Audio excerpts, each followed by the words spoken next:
Howdy, friends. You're watching TYT with Anna Kasparian and Wosny Lombre, Big Woz, host of Woke Bros, a writer for The Athletic, NBA writer for The Athletic, and also Woz, apparently someone who tends to have more fun hosting with Cenk Uygur than with Anna Kasparian, based on what Cenk said to me during my break, which I promise I won't hold against you. I mean, I'm sure you just told him that. As you know, Anna, I'm just as good a bootlicker as there is out there. So because Cenk was on the show, I gave deference to the big dog. But come on now, I know where my bread is buttered. I wouldn't be here without you, Miss Kasparian. So salute to you as always. I'm so get out of here. Well, I'm happy to have you. You know I have fun with you, but it was so funny because I texted Cenk after watching you guys host together. I think it was on Monday that you guys hosted together. And I was like, Woz is fantastic. Honestly, because yes, it gives you props, but it gives me props as well. And Cenk was like, oh, Woz didn't want me to tell you this, but he said he had more fun hosting with me.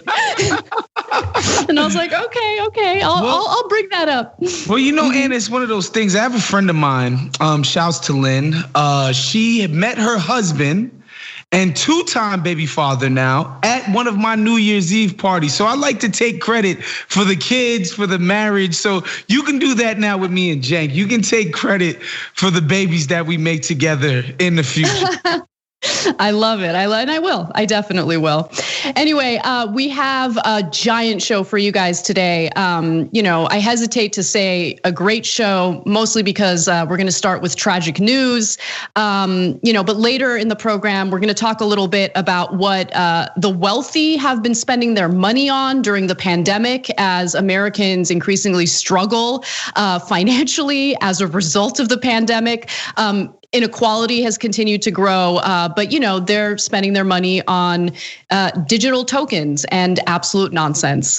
So that's one of my favorite stories. Can't wait to get to that. And later we'll also discuss various angles of the Colorado shooting. But before we talk about all of the various angles, I think it's important to just give you the facts of what we know about the shooting that took place yesterday. And the story continues to develop, but we'll continue to fill you guys in as we learn more. Let's get started. Let's get right to it. 10 people were killed, including one police officer in the latest mass shooting in Boulder, Colorado. The shooting took place at a King Soopers grocery store at 2:30 p.m. local time. And we now have the identity of the lone gunman in this case, but we do have a policy of withholding that individual's name. He's a 21-year-old and his brother has now spoken to the press about possible motivations.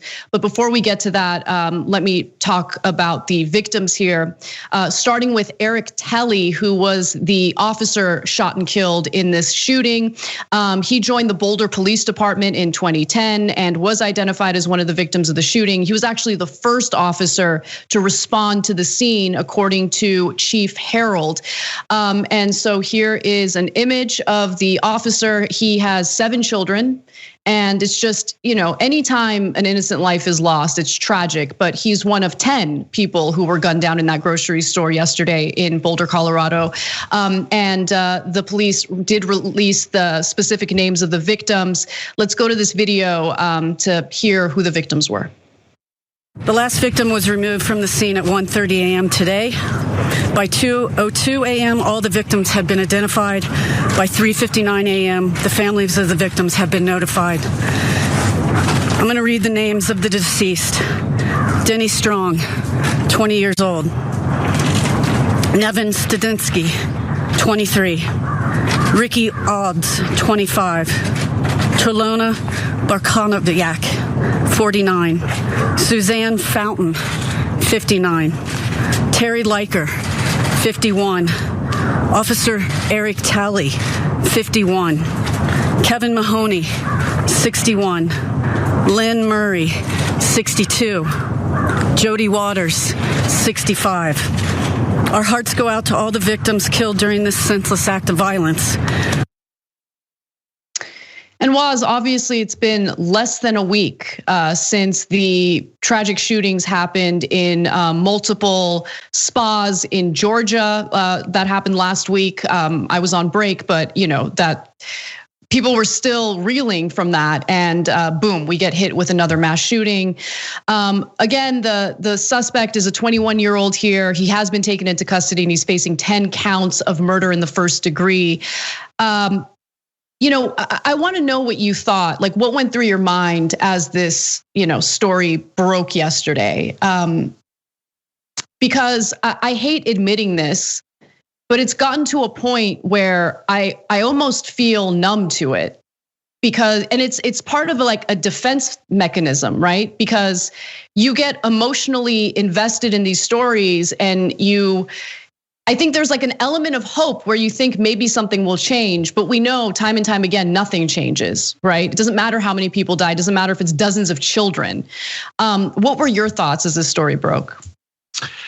I gotta echo some of your thoughts, Anna. There is a sort of sense of hopelessness with all of this, because I know personally for me, I think back to what happened in Sandy Hook, where a bunch of kids, children at school were mowed down, about 20 something of them, by a gunman, a deranged cat. And, I thought for sure back then, for sure, everybody on the right wing, the NRA types, nobody's gonna stand for the children. Because whenever we hear stuff about anti-drugs or anti-pornographic or any of this stuff that doesn't actually kill people, whenever we hear these those measures, it's all about the kids and the children and how do we keep them safe and how do we keep precious Johnny and Susan safe. And that's often the rhetoric that we hear. And then when children were literally killed at school and nothing happened, I'm not gonna lie, I lost all hope. And on the subject of guns, I became very cynical, because at the time I lived in New York City, where the gun laws are extremely draconian.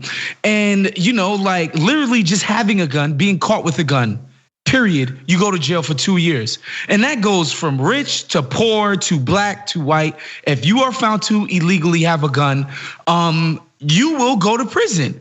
And as a New Yorker, I grew so cynical to the point of, if they want to kill each other out there, let them do what they do. Because I live in New York, we have really stringent gun laws. I feel relatively safe as you can feel in a city with 13 million people.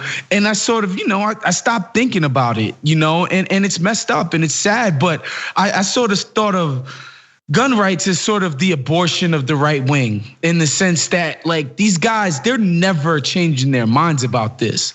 And any sort of movement in the direction of taking their quote unquote rights, Second Amendment rights away, have become a non-starter. And so I'm not gonna lie, I've become kind of hopeless when it comes to any movement on this stuff, because even children, our precious American children, don't matter when it comes to the rights of the right wings to own their guns. And I think, part of the calculation here is that I think they've made the decision that this is worth it.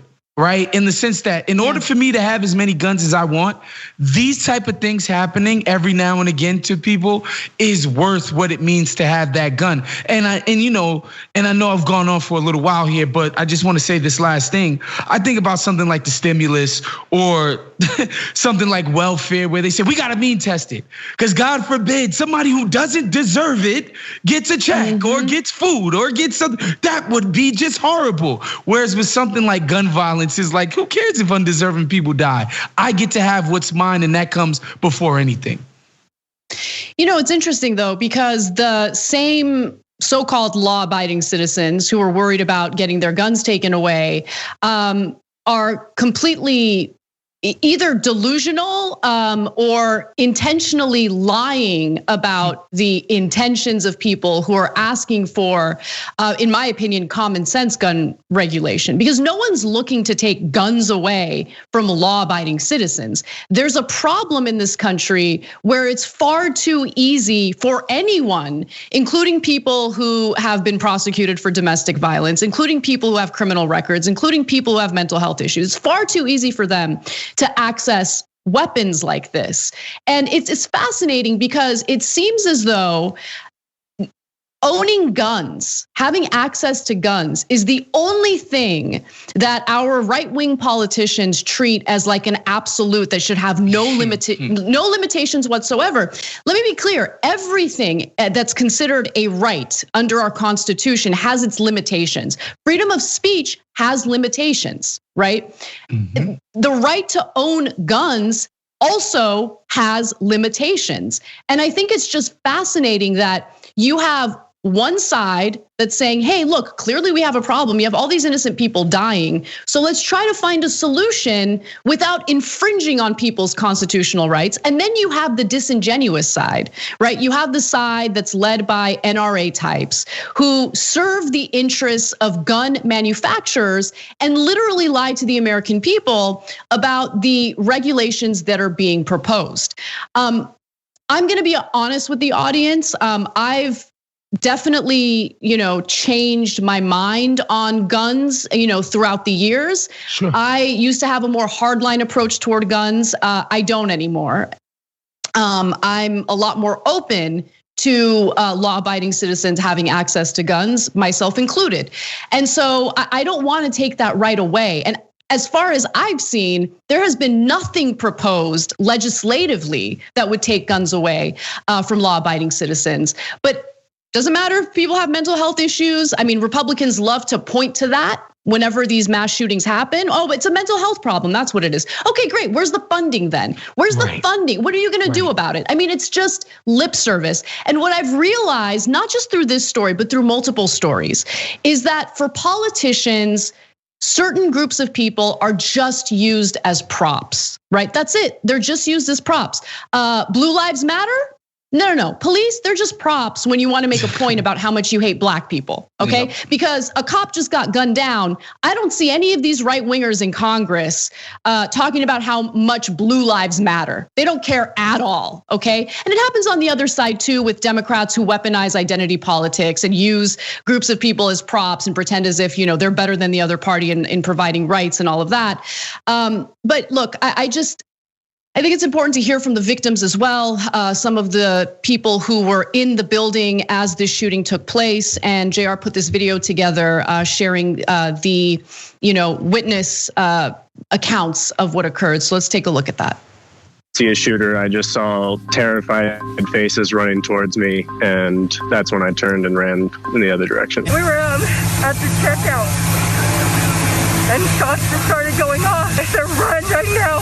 We have 3 seconds. He shot towards us like we could feel it. First, I heard like a loud bang, so I kind of thought like a shelf fell over or something like that. But then immediately when I heard multiple gunshots, I knew that it was something more than that. Could you ever imagine that you would have been in a situation like this, Ryan, where you are? In Boulder? No. Boulder feels like a bubble. And the bubble bursts, and that's heartbreaking to think that people died in this today. Definitely panic. I think a lot of people just didn't know like exactly where he was. We were like sitting ducks, and that's one thing that I'm reliving it. I'm looking at it in my head. And that bothers me. I'm still shivering. I'm still shaking. It doesn't feel like there's anywhere safe anymore sometimes. So, and this feels like the safest spot in America. And I just nearly got killed for getting a soda, and a bag of chips.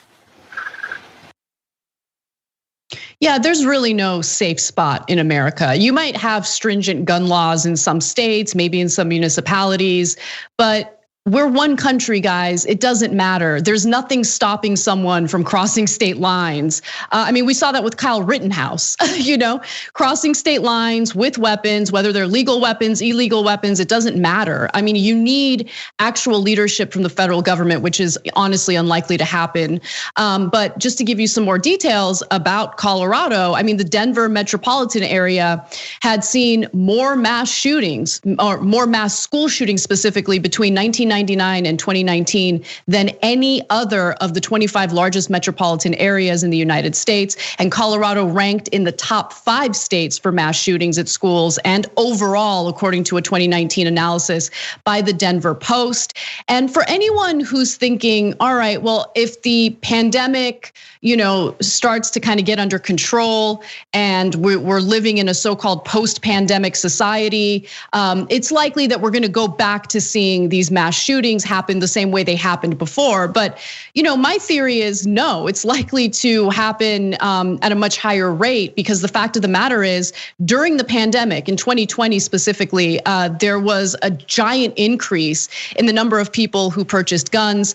In fact, nearly 40 million guns were purchased legally in 2020, and another 4.1 million were bought in January of this year alone. So we're really swimming in guns in this country, Waz. And for anyone who thinks that they might live in some bubble in the country that's completely safe from this type of gun violence, think again. California has pretty strict gun laws, and again, we're one country. California isn't an island. And we have been seeing an increase in gun violence in the state of California as well in recent months.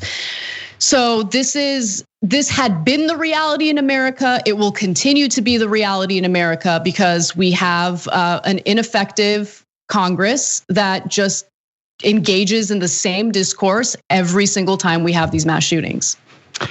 Yeah, and another thing that adds to my hopelessness, Anna, is the sort of lack of credibility on the other side when it comes to dealing with the problems.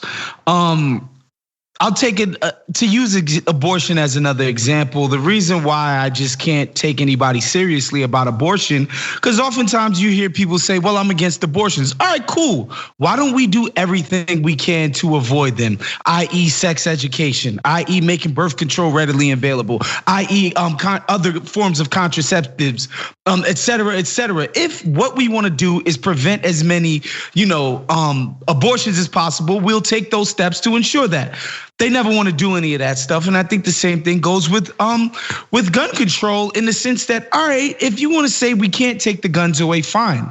The sort of genie's out of the bottle in respects to guns in this country. Are we investing in mental health? And also, man, I think people underestimate financial insecurity. A lot of these people don't have a lot of prospects in their lives, when it comes to jobs, et cetera, and drug abuse and all of these kinds of things, that we don't put the proper amount of investment in healing people from these problems that drive them to the places that do this stuff, right?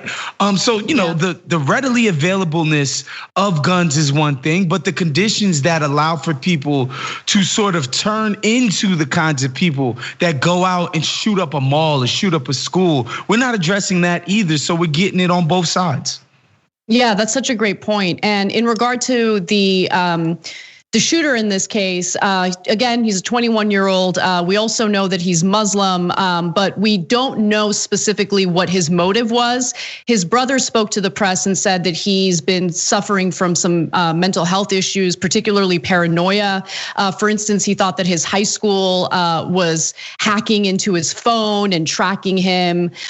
So, I hesitate to get into those kinds of details right now because the story is developing and we don't know what his motive was.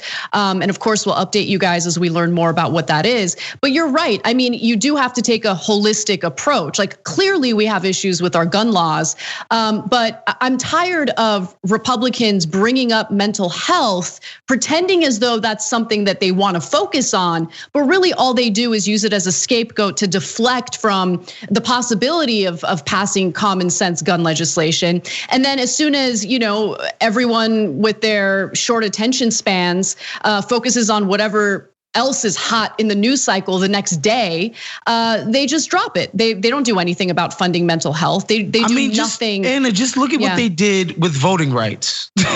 They legislated the hell out of voting rights, right? And nothing is more foundational to our democracy than the right to go out and participate in the franchise. And every chance they get, they made it as hard as possible to vote. Where is that same zeal and that same energy when it comes to preventing the wrong people from getting their hands on guns? We don't see it. So that's how you know it's a load of crap, Brett. Definitely. All right, well, we got to take a quick break, but when we come back, we have more updates on this story for you, including specific reactions from Republican lawmakers like Lauren Boebert, unfortunately, and Ted Cruz, also unfortunately. So stick around. We have that and more for you when we come back. We need to talk about a relatively new show called the Republic, or UNFTR. As a Young Turks fan, you already know that the government, the media, and corporations are constantly peddling lies that serve the interests of the rich and powerful. But now there's a podcast dedicated to unraveling those lies, debunking the conventional wisdom. In each episode of the Republic, or UNFTR, the host delves into a different historical episode or topic that's generally misunderstood or purposely obfuscated by the so-called powers that be, featuring in-depth research, razor-sharp commentary, and just the right amount of vulgarity. The UNFTR podcast takes a sledgehammer to what you thought you knew about some of the nation's most sacred historical cows. But don't just take my word for it. The New York Times described UNFTR as consistently compelling and educational, aiming to challenge conventional wisdom and upend the historical narratives that were taught in school. For as the great philosopher Yoda once put it, "You must unlearn what you have learned." And that's true whether you're in Jedi training or you're uprooting and exposing all the propaganda and disinformation you've been fed over the course of your lifetime. So search for UNFTR in your podcast app today and get ready to get informed, angered, and entertained all at the same time.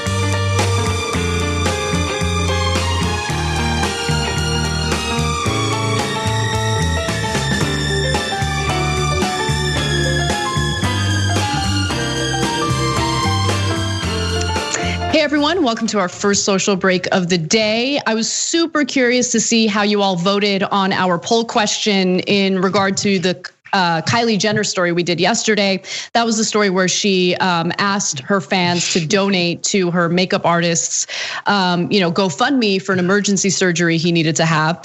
And the question was, which Jenner is more guilty, Kylie for the tone deaf GoFundMe post, or Kendall for her Black Lives Matter Pepsi ad?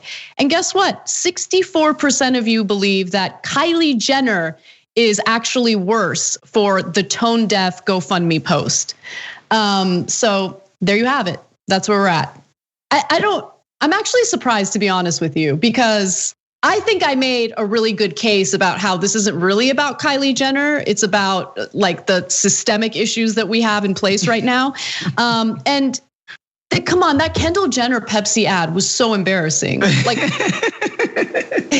I had seen it before, and then as I was producing that story and saw it again, I was equally shocked. Like, you know what I mean? Like, solve racism, have a Pepsi. But also, like, the fact that she made, like, that ad made it look like Black Lives Matter protest or like a fun street party, you know? Like, it's just so ridiculous. Right, and not getting maced and pepper sprayed and billy clubbed and choke slammed by the police. Exactly. Quick word from our sponsor and partner, Aspiration. When you sign up for an Aspiration account at aspiration.com/TYT, you'll be entered to win a lifetime membership with TYT. You'll also get other perks, including fossil fuel free deposits. They will not invest your money in the fossil fuel companies. Also 3 to 5% cash back on companies that are practicing environmentally conscious business practices. And you also have the possible chance of a lifetime TYT membership. So check that out, aspiration.com/TYT. Also, one of my favorite programs on the network airs tonight. So if you're not a member, become one. You're crazy. Old School. You can tune into Old School tonight after the post game at 8:30 p.m. Eastern time, 5:30 p.m. Pacific. Members get the full show at tyt.com/join. All right, I got a little bit of time left, so I'm gonna read a few comments from our member section. Colorado Blue Blazer Regular says, here in Colorado, Lauren effing Boebert, we're gonna get to this story next, sent her support to Boulder last night. How dare she or any Republican send support for any community when they actively support and endorse every mass shooting in this country? We'll talk about that in more detail in the next segment, but I agree with what you're saying there. Also, the Dragon who says, Nye, remember when Reagan cut funding, yes I do, for mental health aid and put millions of mentally ill people on the streets? Not only do I remember that, even though I was a child, I don't remember it from the time that it happened. I was too young, but I see it on our streets in Los Angeles every day. So it's an important point to bring up. Thank you for doing that. Now let's get back to our show.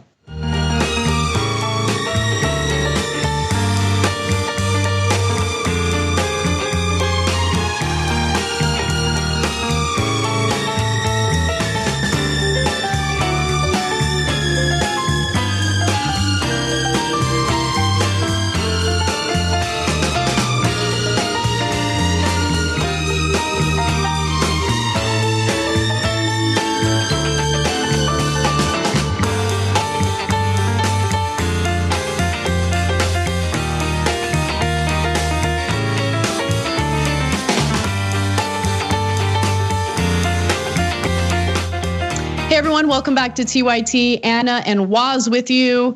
We have some more stories to share regarding the shooting that happened in Boulder yesterday. Why don't we talk a little bit about how the GOP has reacted to it?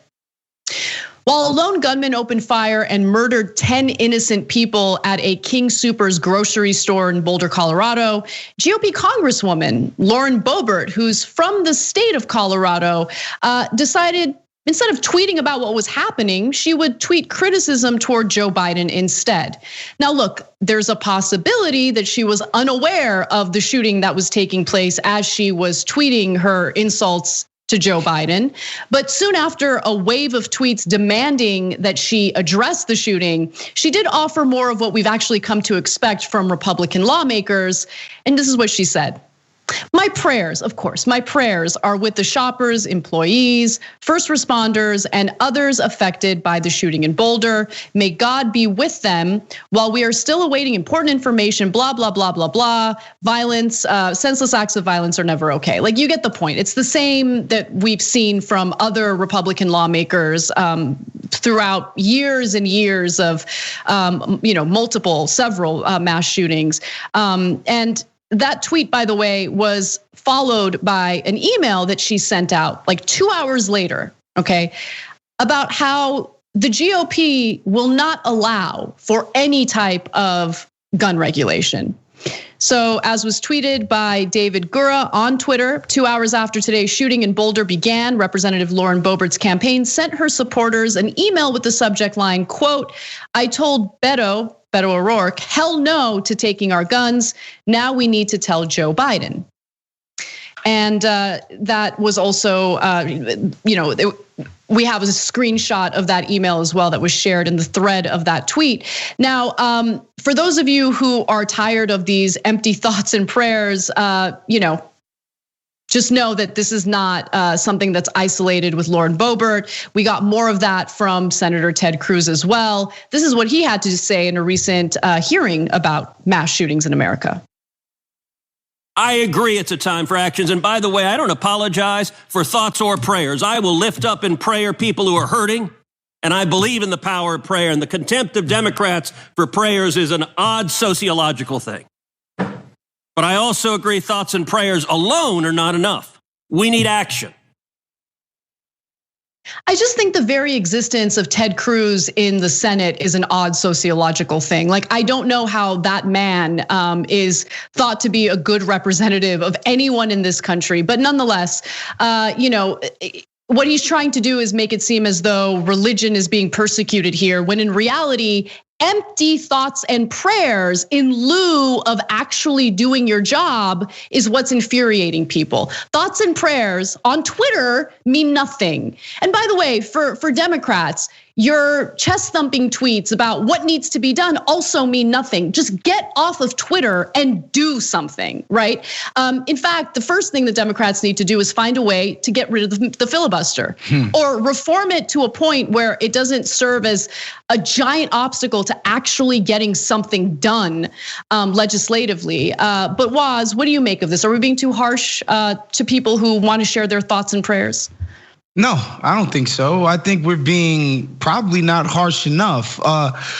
What you see oftentimes with this issue with Republicans is that they find it to be an opportunistic one, because the reason why I said this is the abortion of the right, even though the abortion is the abortion of the right too, is that people mobilize, fundraise, get active behind this very issue in a way like that email got sent out, and I bet she got some money funneled into her, her campaign, right? And so it's something that they often run on. They know they can energize the base on, and conversely, you'll never see them go against the Second Amendment in any meaningful way.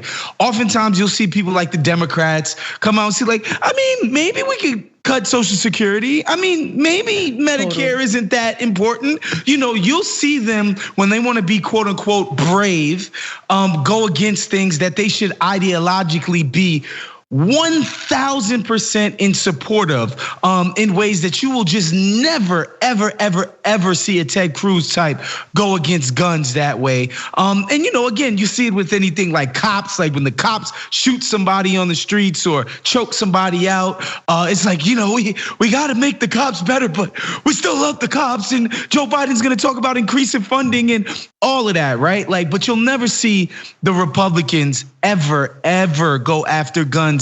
They won't even hint at it because they know better than that. These guys are all spineless. They're all running scared from their base. No, it's such a good point. Republicans never bend on anything. In fact, a good recent example illustrating what you just mentioned is the upcoming $3 trillion infrastructure proposal coming from Joe Biden's administration. The talks and negotiations are preliminary. We're going to talk about that in more detail later in the show. Become a member to get the full show at tyt.com/join.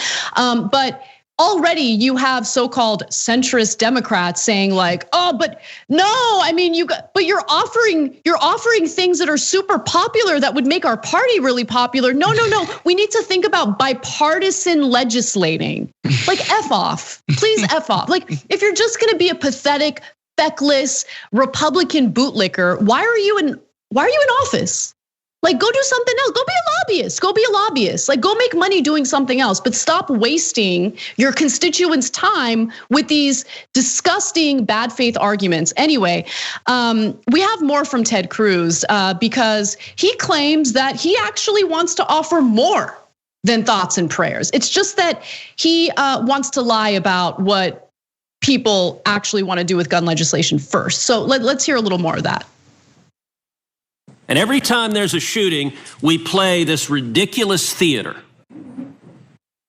where this committee gets together and proposes a bunch of laws that would do nothing to stop these murders. Senator from Connecticut just said the folks on the other side of the aisle have no solutions. Well, the senator from Connecticut knows that is false.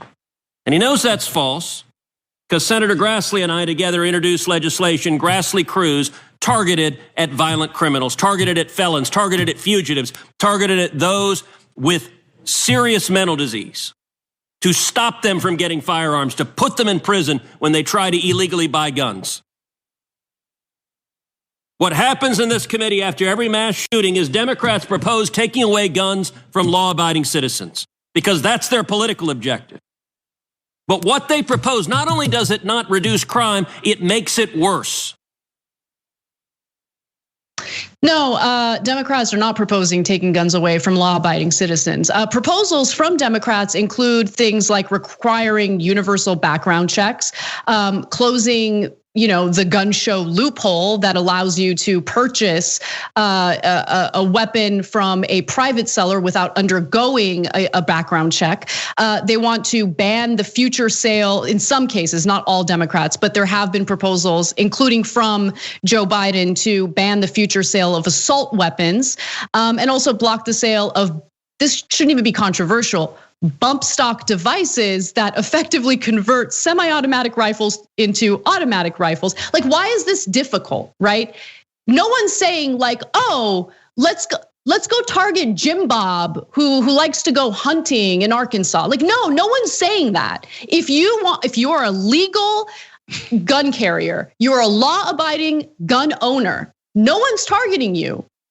But Republicans in Congress, just like with Senator Cruz in the video you just saw, consistently lie to the American people about what the proposed gun legislation would do.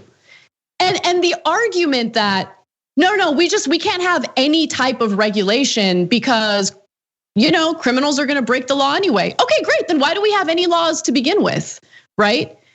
Like, it just makes no sense, Waz, and it's really frustrating. Well, it's tough because I hear Ted Cruz spew lies and nonsense and weasel speak, which is basically his default posture. And then I have to watch him with that ridiculous mullet on his head. I mean, can we propose a law in Congress that would confiscate the mullet of every law-abiding citizen in America? I mean, look at that thing. It's a shag. It's ridiculous. Anna. And Jim Bob would probably agree with me. I'm telling you. Shouts to Jim Bob and his cousin.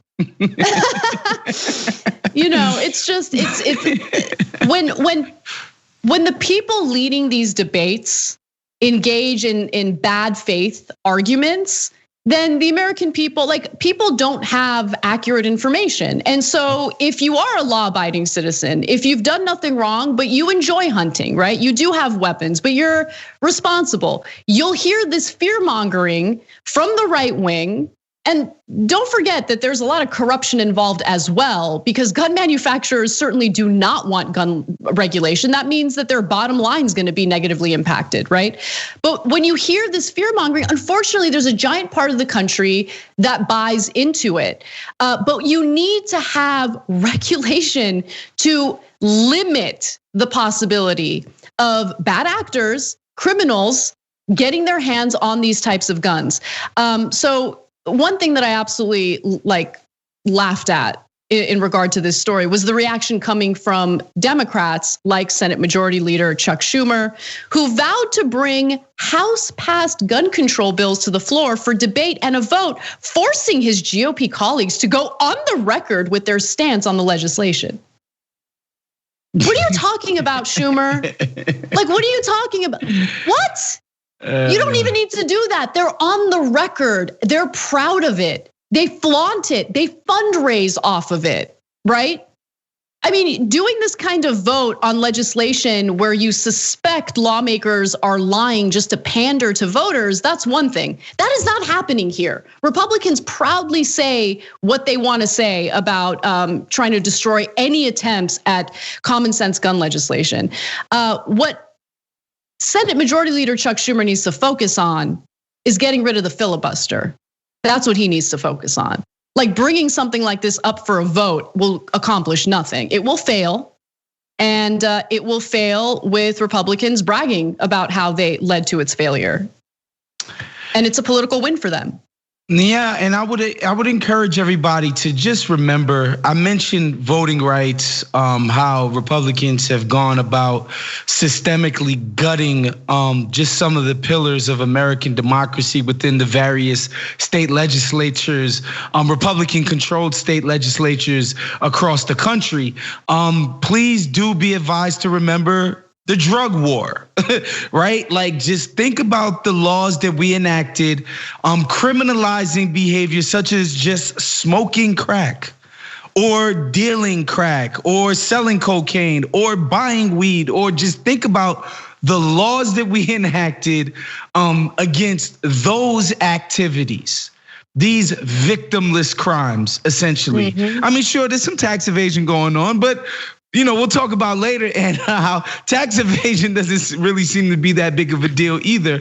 But just think about the authoritarian laws that were enacted to combat what we consider to be a scourge on society, which was this ridiculous racist drug war.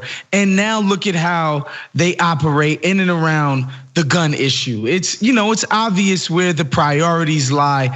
Obviously, the Dems don't feel like they have the political capital or just the stomach or want to get anything done on this front. And so I guess you can see why we're in the state of affairs that we find ourselves in today. All right. I am going to do C block now. All right. So we have one more story on the shooting that I wanted to share with you, because this has led to, I think, some pretty declarative statements. And I think that the media's take on it is wrong. Less than 2 weeks before the latest mass shooting at a Super's grocery store in Boulder, Colorado, a court struck down an attempt by the city of Boulder to ban assault weapons. Now, this is being cited as, one of the potential causes for why mass shootings like this can take place in Boulder.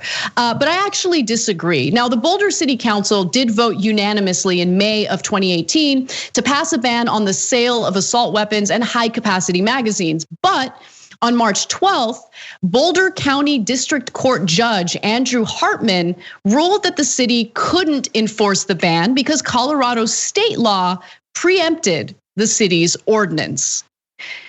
His decision said this. He writes that the court has determined that only Colorado state or federal law can prohibit the possession, sale, and transfer of assault weapons and large capacity magazines. I would argue that even Colorado passing stricter gun legislation doesn't go far enough.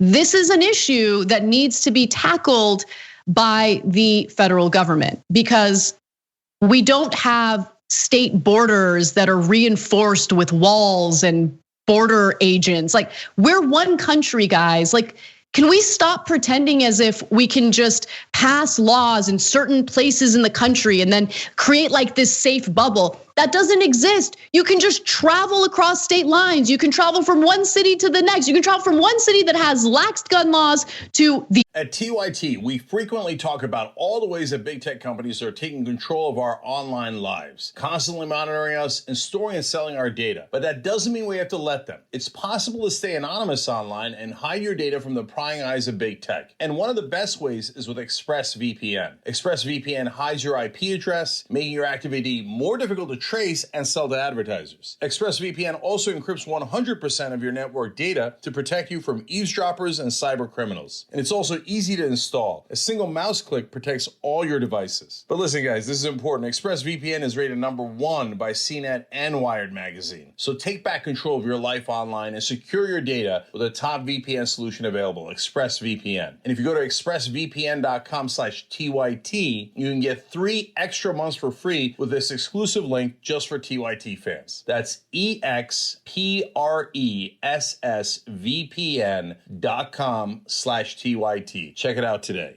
The other city that does not have lax gun laws, and open fire if you want to do a mass shooting, right?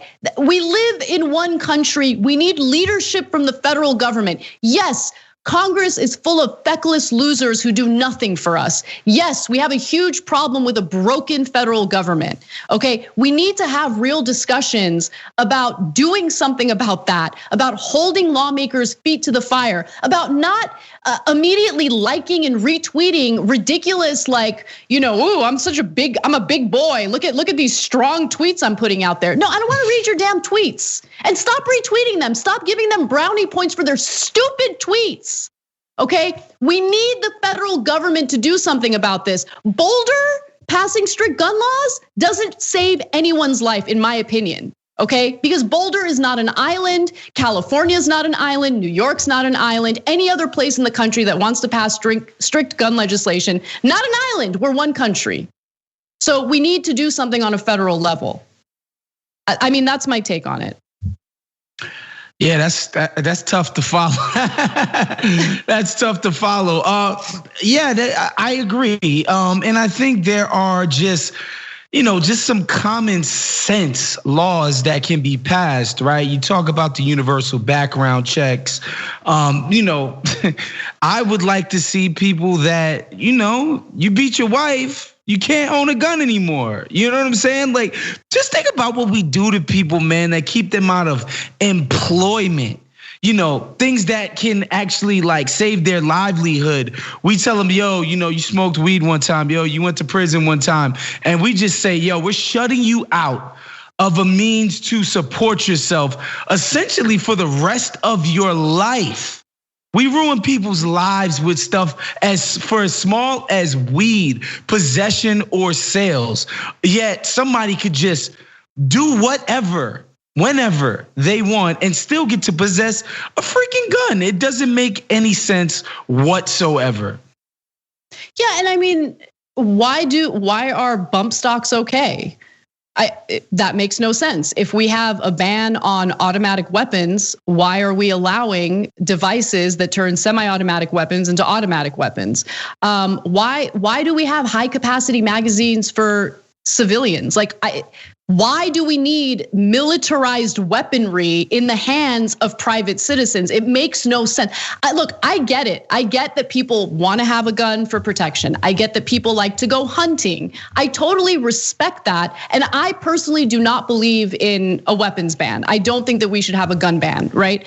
But we don't have enough regulation to ensure that background checks are being done on every gun purchase. You can go to a gun show and purchase as many weapons without a background check from a private seller. These things need to be dealt with, not on a municipal level, on a federal level.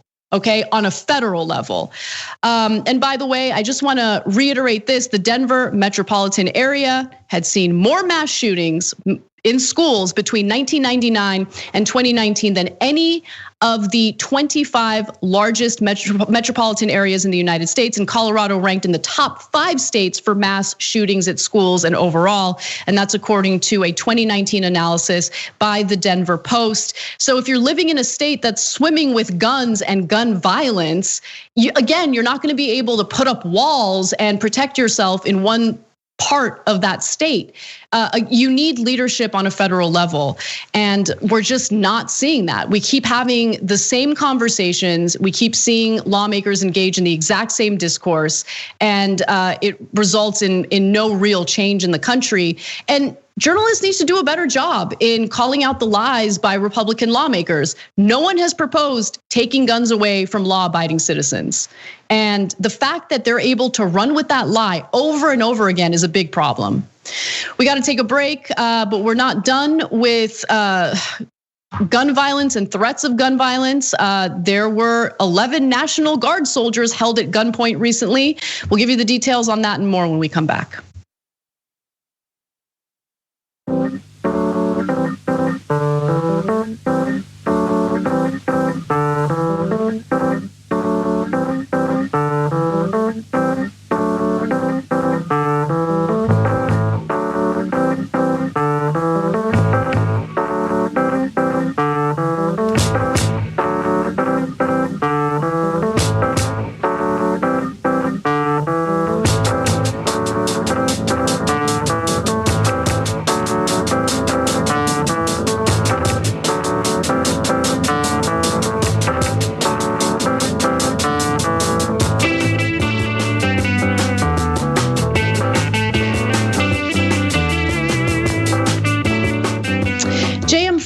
Claire from our member section wants to talk a little bit about the rights logic when it comes to gun laws. The comment is the right to keep and bear arms was meant to keep the population on even footing with the government so they could defend themselves effectively against a tyrannical government. Weapons tech has advanced so much that there's no way that the public can match the government for firepower. That's true, except if you're white supremacists storming the Capitol and rioting and all that. In that case, wow, apparently they don't have all of that weaponry and all of that force. Anyway, the comment continues. So the Second Amendment crowd that argues that they need to be able to defend against tyranny has literally no leg to stand on. How many guns do you need to amass to equal one tank or one drone controlled by the government? I think that you make a good point, and I do think that that is what the intention was, behind the Second Amendment. With that said, again, I don't think that we need to ban guns. I also don't think that we stand a chance against a tyrannical government with weapons. They obviously are, we're outgunned, let's put it that way. But at the same time, I think the heart of the problem that we're seeing in the discourse is just the fact that the GOP gets to run with these lies about, they're gonna take their guns away, they're gonna take our guns away. I just haven't really seen a robust challenge to them when they spout those lies in the media specifically, right? All right, Mr. Adolfo loves TYT, thank you, says this. I'm a public school teacher and I'm seeing the light at the end of the tunnel through this pandemic, but the shooting is now a reminder of things I used to worry about in my classroom. Yeah, exactly. I don't have children. This is part of the reason why I don't have children. I couldn't, I don't know how people do it. I would panic every single day. But you would be such a good mom. No, I would. I would actually I'd be a great mom. I have no doubt. But no, I couldn't handle this. If I had a child and this story breaks and more of these types of stories are gonna break, I'd lose my mind. I don't know how parents do it. But I thought about my nieces a lot today, and I'm not gonna lie, that video we showed you guys in the first story of the police official reading the names of the victims, she starts off with the name of that 20-year-old victim. And first time I saw it this morning, I just started sobbing because I know 20-year-olds are not kids, they're adults, but they're kids, didn't get to live his life, didn't get to experience the things that, were worth experiencing, robbed of life. And it's happened to hundreds of people every single year in these mass shootings, and nothing ends up happening to change it. And we got to get back to the show. I'm sorry for taking too long with your comments today. I'll be better. I'll do a lightning round next time. So keep sending them in, all right? For now, let's get back to the show.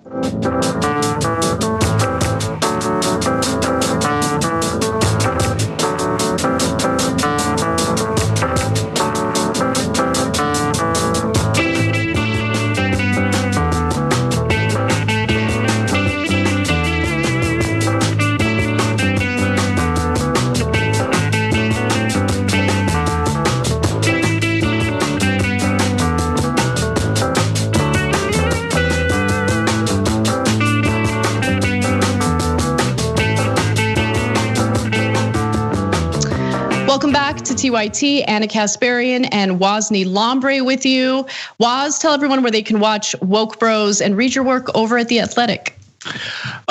Just search Woke Bros. That's 2 words on YouTube, Spotify, Apple. You can find us on the Black Opinions Matter feed with me and my partner in crime, Nando Vila, where we talk about, current events, basically from a leftward slant.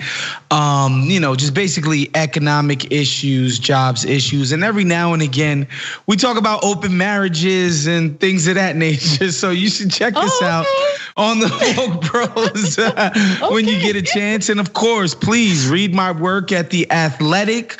That I cover the NBA from a sort of a cultural slant, where the NBA intersects with pop culture, with music, with fashion, et cetera, et cetera. And of course, if you care about the NBA and you like audio content, please check out The Athletic NBA Show, where I do a show on Mondays and Wednesdays.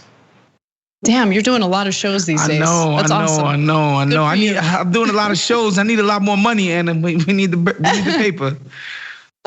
I know that. All right. Well, let's move on to our next story because we're not done with gun violence. There was a potential disaster that was averted recently involving National Guard soldiers. So an Arizona man held 11 National Guard soldiers at gunpoint as they were transporting COVID-19 vaccines in West Texas. Now, police have reported that it appeared as though the man was mentally disturbed. Larry Harris is the name of the suspect here. He's from Wilcox, Arizona, and he was later found with a loaded pistol, and he was following these National Guardsmen for about 2 miles.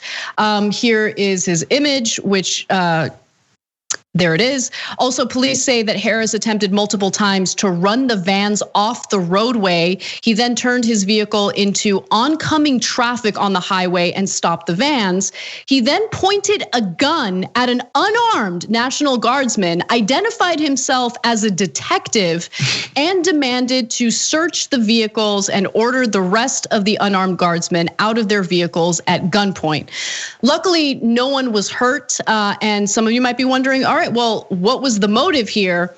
Well, he claimed that he thought that the authorities were not authorities, that they were not National Guard soldiers, but they were engaging in criminal activity. Harris told police he thought the people in the vans had kidnapped a woman and child. All 11 of the guardsmen were in uniform. None of the guardsmen were injured, luckily, and none of them were armed. So just one quick quote, one of the police chief in the area said this: Mr. Harris appeared to be mentally disturbed. This was a very dangerous situation since the suspect was standing in the midst of the unarmed guardsmen with a loaded weapon when the cops arrived to the scene. It is kind of amazing though, how he was, detained without getting hurt. Cops arrived. Obviously, the cops are well armed, but they were able to detain him. I'm happy that they detained him. I'm happy that he wasn't shot and killed, and he'll be brought to justice and prosecuted. I just wish that, all suspects were afforded the same type of treatment. In this case, you have a guy who's holding 11 National Guard soldiers at gunpoint. And when the police arrived, they somehow miraculously had the ability to detain him without shooting him to death. It's fascinating. Now, I can't quite put my finger on quite why that would be. But I will say this, Anna, as a guy who can't grow a beard, if you guys can see at home, it just grows in blotchy patches. I'm so freaking jealous of this Harris guy. He has an incredible beard and he's wasting it on holding National Guardsmen hostage. Has this guy never been on Twitter and not know that he could be cleaning up out there with that beautiful, full, bushy beard? Some people just get all the breaks, and they don't get killed by the cops or the army when they pull out guns on them. And they have the ability to just grow these lush, beautiful beards, man. It's crazy. Mr. Harris, get your priorities in order, man. Get you some dates from Twitter. I'm telling you, I could put you on to some people, brother. So he had a .45 caliber pistol with him. He also had an additional loaded magazine on his person, and another loaded magazine in his truck. And that's the problem. I mean, on one hand, you have the cops claiming that he was mentally disturbed. That's what they're saying. That hasn't been confirmed, but the fact that he was willing to hold, 11 National Guard soldiers at gunpoint because he thought that they had kidnapped a wife and a child, I think that there's probably some indication that he's mentally disturbed. The problem is he has access. He has the ability to access this type of weaponry, right? So do we have a problem with mental health in America that goes undiagnosed, untreated because we have a broken healthcare system? Yes. You couple that with the fact that we're swimming in a sea of guns and you're in a disastrous situation.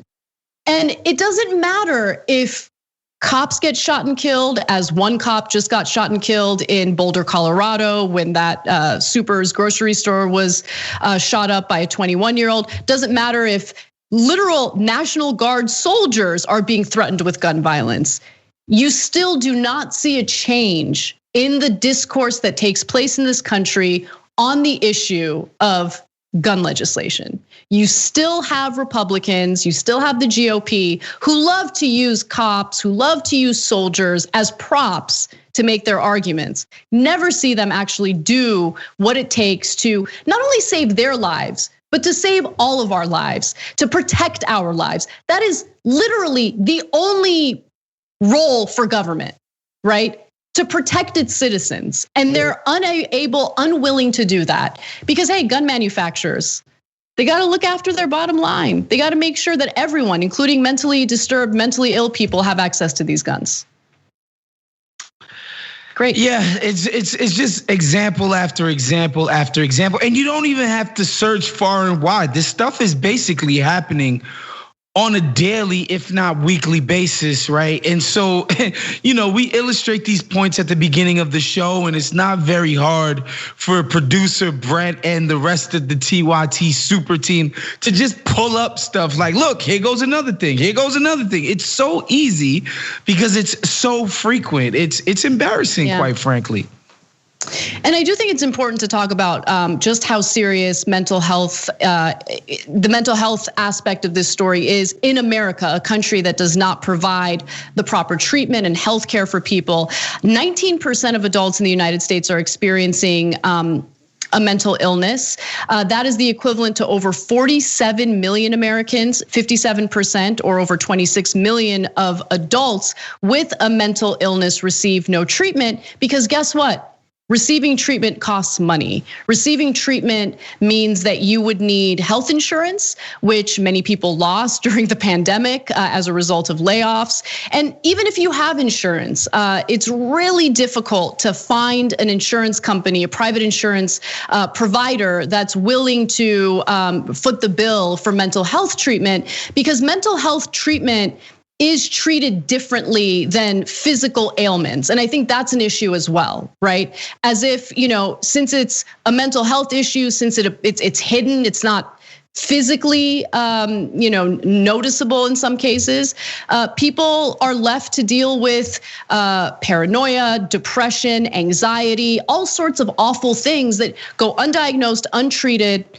And again, you deal with a country full of guns and it's just a recipe for disaster. So in this case, luckily it's a positive ending. No one got hurt. Hopefully this man will get the treatment he needs. Hopefully he'll be brought to justice because what he did was dangerous and criminal. But this is not an isolated case. As you guys know, these stories happen far too often with far more tragic outcomes. We got to take a break, but when we come back for the second hour of the show, we are going to move away from gun violence and talk a little bit about upcoming legislation from the Biden administration, a multi-trillion-dollar proposal on infrastructure. It's what he wants the centerpiece of his presidency to be. And then later on, is pollution making penises smaller? It is a serious story. We will delve into that and more when we come back. Thanks for listening to the full episode of The Young Turks. Support our work, listen ad-free, access members-only bonus content, and more by subscribing to Apple Podcasts at apple.co/TYT. I'm your host, Cenk Uygur, and I'll see you soon.